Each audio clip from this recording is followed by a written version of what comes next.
नमस्कार भारतवासियों एवं सोशल मीडिया पर उपस्थित दर्शकों का हार्दिक अभिनंदन करता हूं।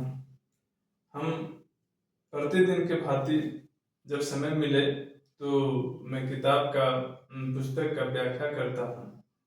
उसी तरीका से आज हम भारत के संविधान डॉक्टर जय नारायण पांडे द्वारा लिखित भारत का संविधान, इसके अंदर संविधान के रूप में जो व्याख्या किया हुआ है स्वशासन का आरंभ, यानी भारत में स्वशासन कब से आरंभ हुआ उसके बारे में।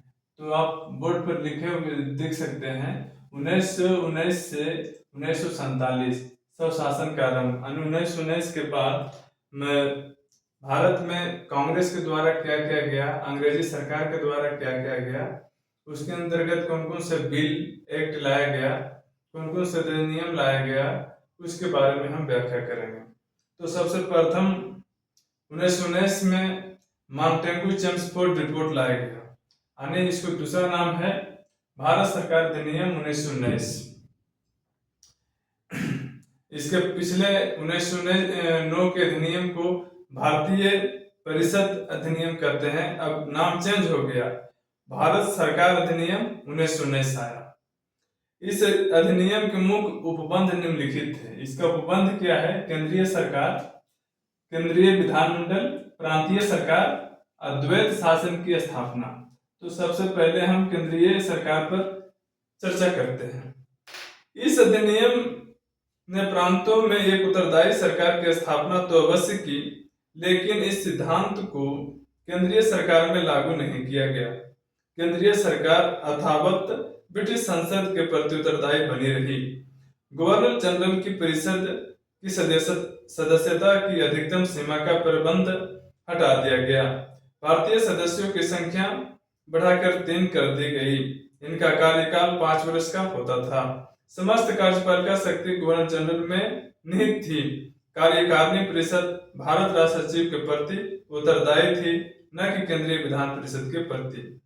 यानी कार्यकारिणी परिषद जो थी वो भारत राज्य सचिव के प्रति उत्तरदायी थी, केंद्रीय विधान परिषद के अंतर्गत उसको उसके प्रति उत्तरदायी नहीं थी।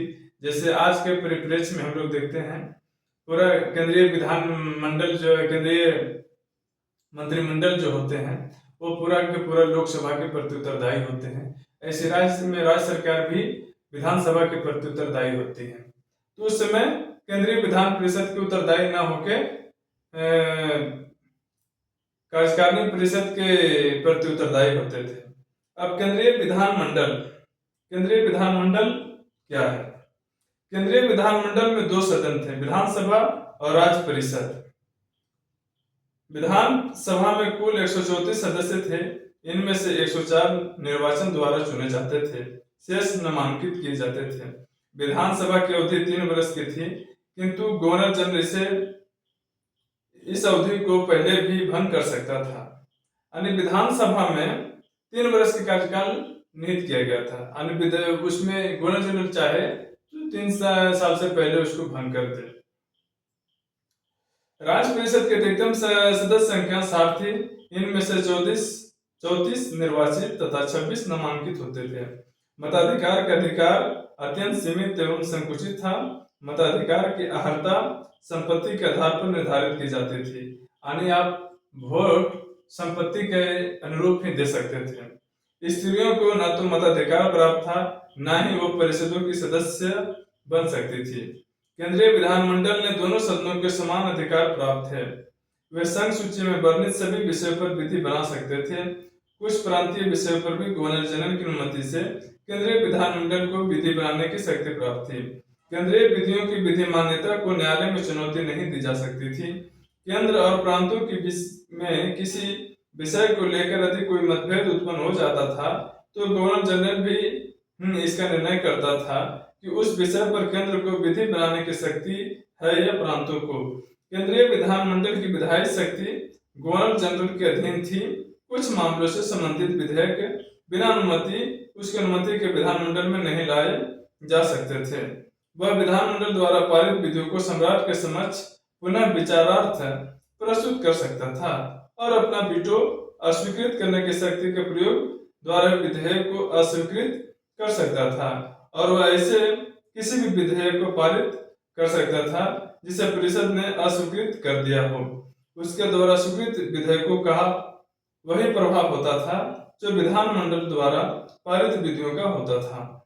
गवर्नर जनरल को आपात इमरजेंसी में अध्यादेश जारी करने का अधिकार भी प्राप्त था। इस प्रकार भारतीय सरकार एक एकात्मक सरकार बनी रही और केंद्रीय विधानमंडल तथा गवर्नर जनरल में देश की समस्त शक्ति निहित कर दी गई थी।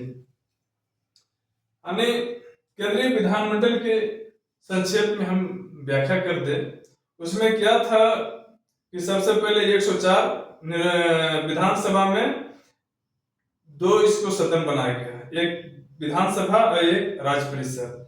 विधानसभा में 134 सदस्य, जिसमें 104 निर्वाचित होते थे और शेष गवर्नर जनरल द्वारा चुने जाते थे। इसका सभा अवधि 3 वर्ष की थी। और राज्य परिषद में 60 था, जिसमें 34 निर्वाचित होते थे और 26 नामांकित होते थे। गवर्नर जनरल उसको नामांकित करता था। इसी तरीके से केंद्रीय विधानमंडल में जितना भी चीज हो वो सब के सब गवर्नर जनरल की अनुमति से ही सारा चीज किया जाता था। उसके केंद्रीय विधानसभा में सदस्यों के अनुरूप कुछ भी नहीं करे, वो सिर्फ वो गवर्नर जनरल की अनुमति से ही सब काम करेगा। अमेरिका के जैसे राष्ट्रपति है, जिसे वो कह देता था वैसा ही, उसी परिप्रेक्ष्य में आज भारत में तो लोकतंत्र है, उस टाइप से नहीं हो रहा है। परंतु कहीं कहीं भी ऐसे कोई ऐसा भी देश है जहाँ पे सिर्फ राजा के शासन चलता हो, तो वो जो कह दिया वही बात है, वो संसद का कोई सुनाना नहीं था। मॉन्टेगू सेक्रेटरी ऑफ स्टेट थे और लॉर्ड चैम्सफोर्ड गवर्नर जनरल थे। अब तीसरा है प्रांतीय सरकार द्वैत शासन की स्थापना। द्वैत शासन की स्थापना, इस अधिनियम ने प्रांत में एक आंशिक उत्तरदायी सरकार की स्थापना किया। उत्तरदायी सरकार की स्थापना द्वैत शासन की पद्धति को लागू करके की गई थी।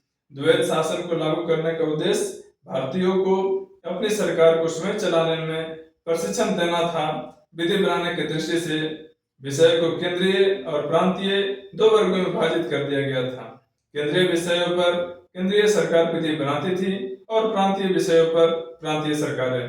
प्रांतीय विषयों को पुनः 2 वर्गों में बांट दिया गया था, रक्षित और हस्तांतरित। जेल, पुलिस, न्याय, वित्त, सिंचाई आदि अधिक महत्व के विषय रक्षित की श्रेणी में आते थे।